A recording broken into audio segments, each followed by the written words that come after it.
Mga kapuso, papasok na po ang Setyembre, ang huling buwan sa Southwest Monsoon Season dito sa ating bansa, na ayon sa pag-asa ay period na karaniway nararanasan ng may kataasang dami ng ulan dyan po sa Western Luzon at Visayas sa buong taon. Ito rin ang peak o pinakaaktibong panahon ng hanging habagat o Southwest Monsoon dito nga sa ating bansa. 6 na mga bagyong dumalaw sa atin mula noong Hulyo. Yan po yung mga bagyong Isang, Jolina, Kiko, Labuyo, Maring at Nando.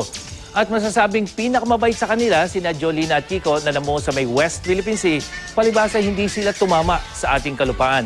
Ang pinakamalakas sa 6 na bagyong yan, ang Typhoon Labuyo.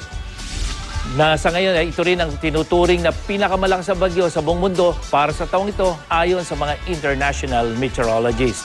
Sa pananalasan ni Labuyo, pinakamalaking halaga ng mga nasirang ari-ari ng kanyang iniwan na aabot sa 1.4 billion pesos. Ayon po yan sa pinakahuling report ng National Disaster Risk Reduction and Management Council o NDRRMC.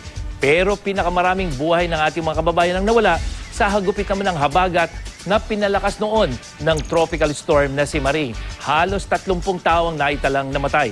At sa darating na Setyembre, 3 hanggang 4 na bagyo pang inaasahan na papasok sa ating Philippine Area of Responsibility. Ayon po yan sa pag-asa. At yan ang latest mula sa GMA Weather. Ako po si Nathaniel Cruz para sa I Am Ready, serbisyong totoo ng GMA News.